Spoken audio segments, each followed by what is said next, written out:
Hey guys, it's Nick from No Time, Money or Skill here. Welcome back. Today we are taking a look at the main differences between making videos on a smartphone versus a mirrorless video camera.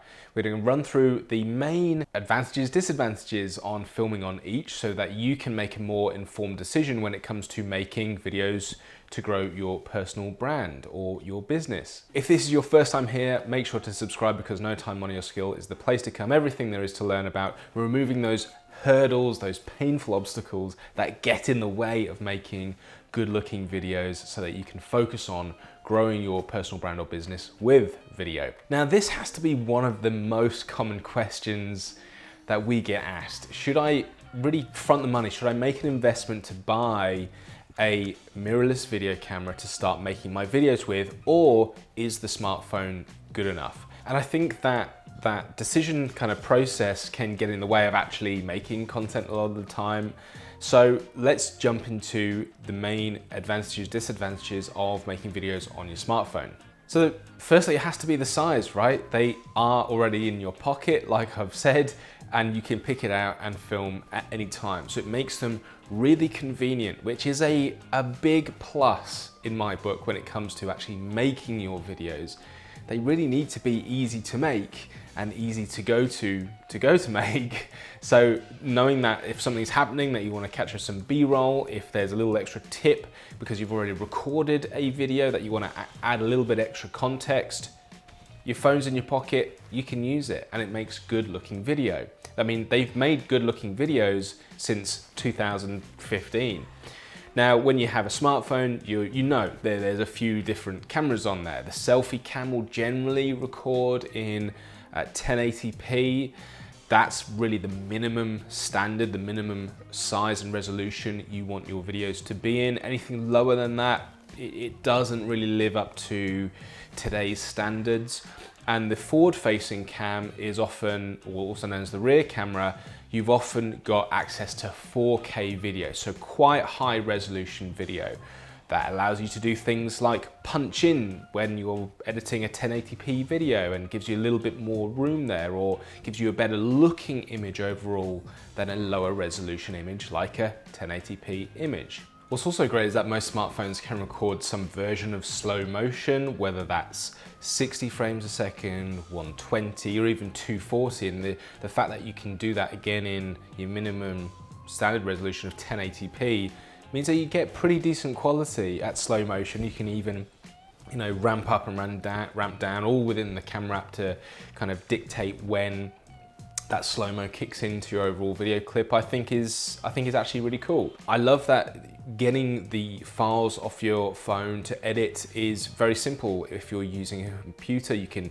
airdrop it over. If you're on Mac, you can throw it into a shared Dropbox link and get it happening pretty seamlessly so that you can actually get editing pretty quickly. There are a number of third-party options when it comes to adding lenses and accessories to your smartphone, and that probably does link into one of the major downsides into making videos with your smartphone. Smartphones, even though they have multiple cameras, when you're locked into a particular camera, that's it. And more often than not, it's a wide angle. Whether it's your selfie angle, whether it's the rear facing camera, it's a wide angle. Now, these third-party accessories where you can add different lenses to help you select different fields of view, if you wanted a more telephoto or portrait shot, well, they can help do that, but you're still not changing the characteristics of your image. It ultimately is still a wide-angle shot through a wide-angle lens.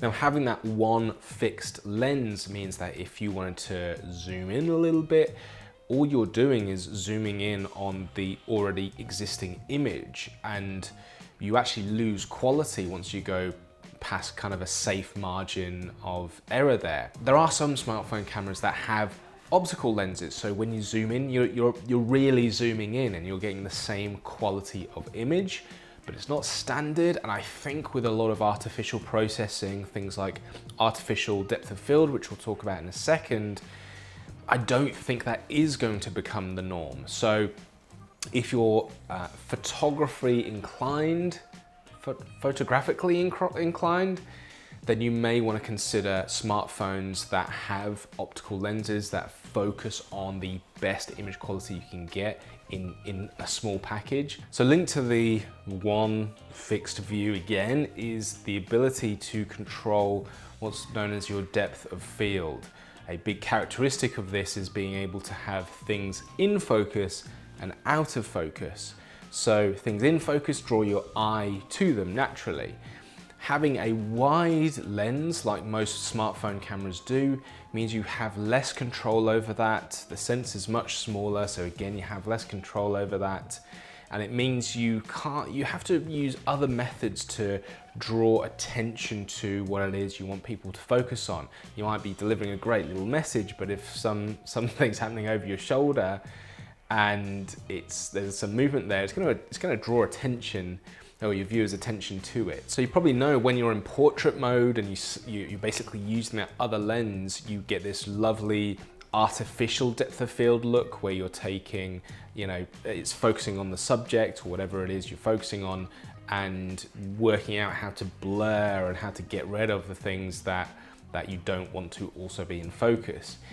But that doesn't marry across to the video mode yet. That will probably happen in future models, but currently smartphone cameras, you have to film on that wide lens and you have to be kind of slave to that large depth of field and not have as much control as would be preferable, in my opinion. One of the best things about making smartphone videos is there are a million zillion apps to help you make better videos. Unlike hardware and mirrorless video cameras, which we'll learn about shortly, where really you have to buy additional things to unlock features, you can just buy an app. There's an app for that. There is literally an app for everything.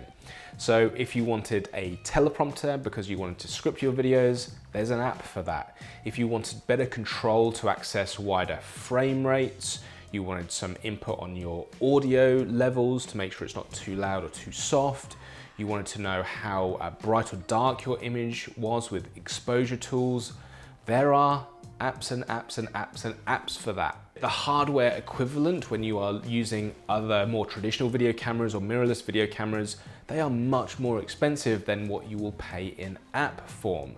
So I really like the fact that you can really design a filmmaking package or a video making package within an ecosystem of apps within your smartphone. I think it's great.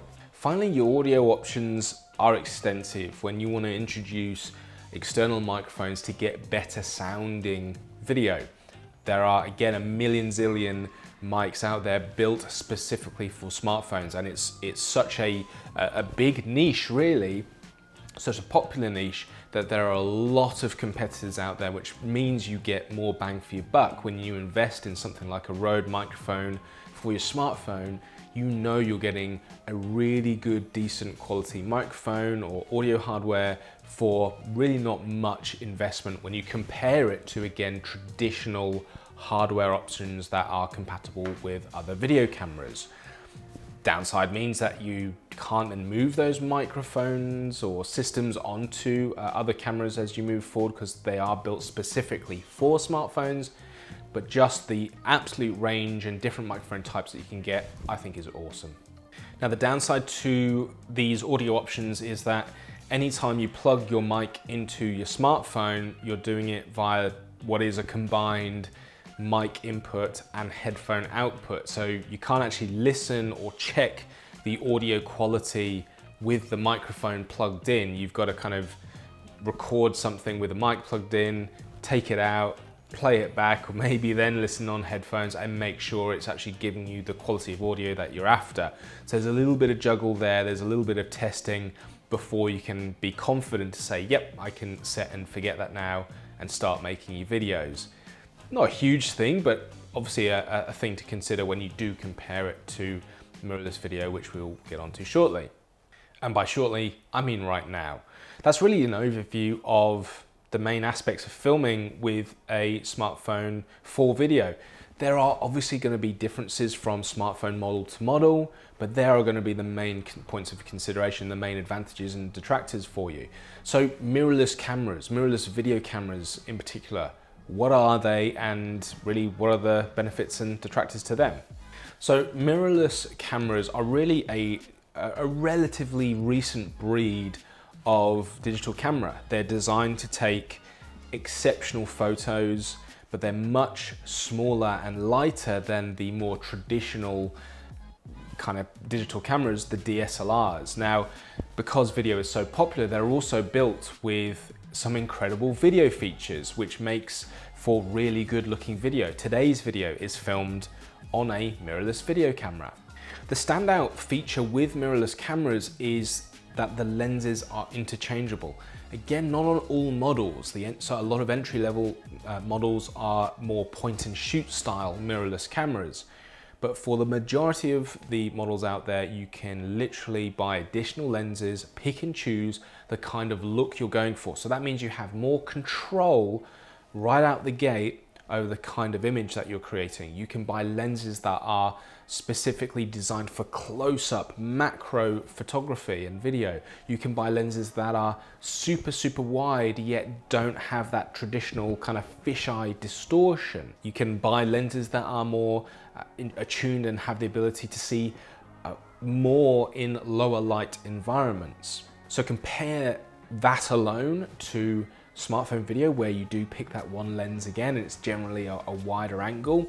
That's a big standout comparison. The sensor in mirrorless video cameras is generally bigger than that of the smartphone. Now, without getting too technical, that often means greater control over depth of field, which I have mentioned before. So again, going back to the types of lenses that you get to choose with mirrorless video, suddenly you can focus on a subject and completely blur out the background, or you can compress the background to make things seem closer, or you can extend them to make them seem far away.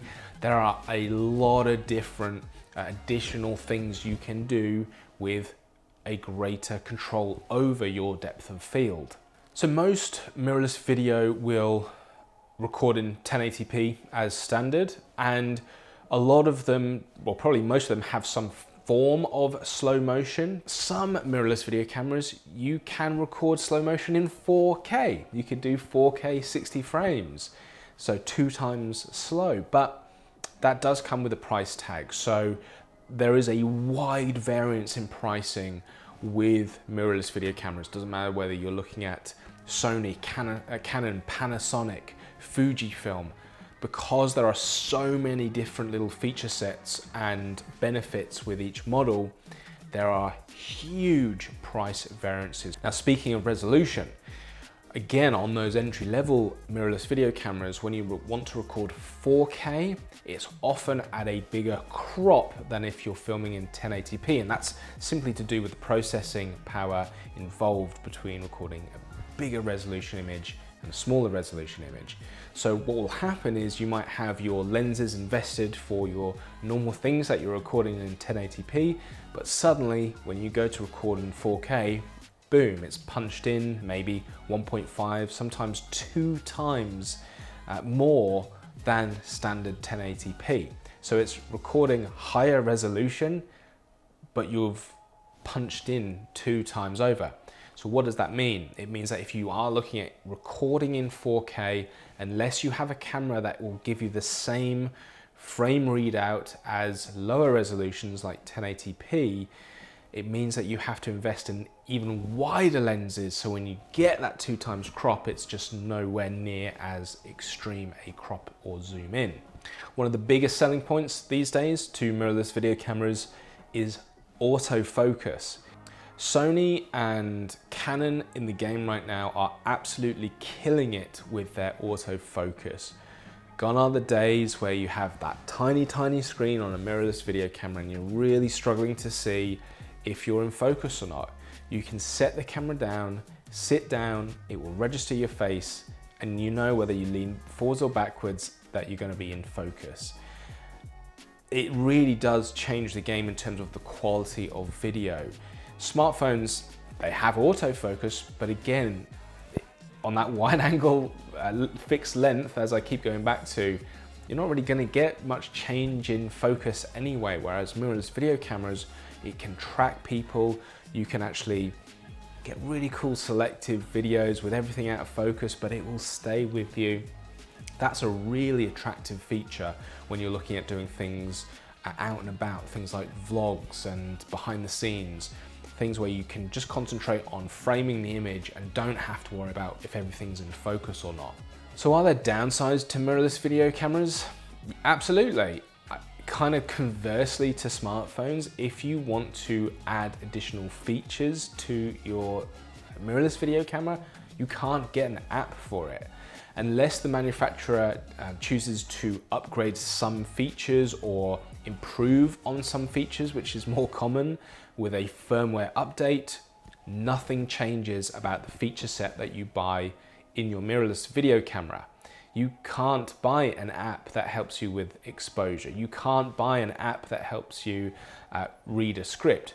These are things that you have to start looking at: additional external hardware, external monitors, teleprompters to help with the same feature set that you can get for a $50, $100 app.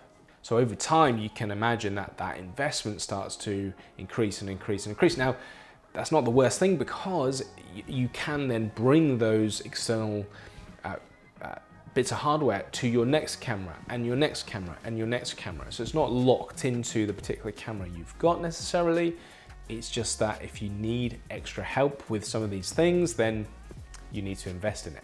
Most mirrorless cameras will have internal batteries that are swappable, so you can take them out, charge them as you cycle through. You can get a few so you can keep recording on a longer session.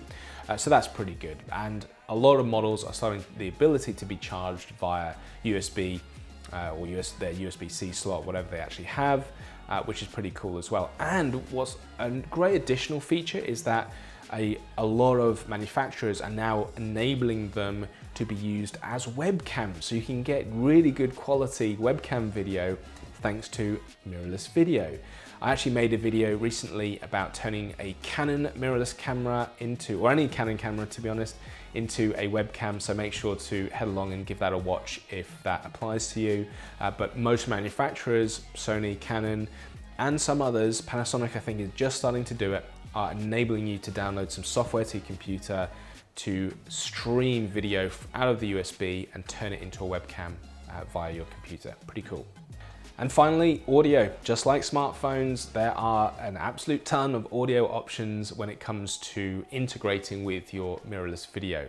Again, both devices are designed to get the best looking image possible. They don't really think about the audio, and there are better ways to create better sounding videos. So there are a plethora of microphones made for mirrorless cameras, again, that can actually move from system to system, camera to camera, and of course they aren't locked into the smartphone connections, so there's some advantage there, which is good. But you can always adapt any kind of audio hardware into smartphone readable with simple cables. So not a huge deal breaker there, but it's good to know that you get exactly the same kind of microphone choice when it comes to mirrorless video. The downside slightly is they're generally going to be more expensive because they have a bit more of a professional consideration in mind, knowing that some microphones will be used on video cameras that cost tens of thousands of dollars, or maybe $1,000. It doesn't really kind of matter. The microphone is the microphone. So generally speaking, for the same kind of quality that you'll get on smartphone audio microphones, you'll pay a little bit more for general microphones that can actually plug and play into your mirrorless video camera. So which is best? Mirrorless video cameras or smartphone cameras for your video? Well, is this going to be an it depends? It probably is, because both do have advantages and disadvantages. If you want more control over your image overall, I would say clearly mirrorless video cameras have the front foot there. But if you're more about convenience and efficiency, you can't be making videos on your smartphone. Again, they're just going to get better and better from model to model and generation to generation. I think what I hope you take out of this is that there is no problem recording on both devices. The majority of our content is made with mirrorless video, but there is absolutely going to be times where we intercut scenes shot on our smartphone, sequences shot on our smartphone, behind the scenes shot on our smartphone.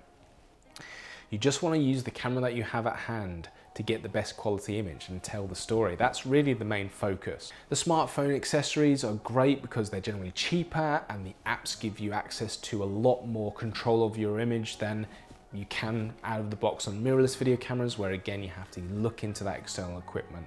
So a few things to consider, and I hope that's given you a much clearer picture as to whether you should start making your videos with your smartphone, mirrorless video, or maybe a bit of both. I would love to hear in the comments what you are currently making your videos on and what you think the advantages and disadvantages are to the camera you're using right now. If you've got questions about how you'd like to start making better videos, you're hitting hurdles, comment below and ask us questions. We can actually help you and make videos to answer those questions. And more importantly, if you haven't yet grabbed our ebook, How to Shoot Videos Like a Pro with zero experience, then make sure to head along and do that. I guarantee it's going to improve the look of your videos again, regardless of whether you shoot on a smartphone or video camera. All right, that's it for now. Make sure to subscribe to be notified of our next video about helping you improve your videos to grow your personal brand or business, and I will catch you guys in the next one. Bye.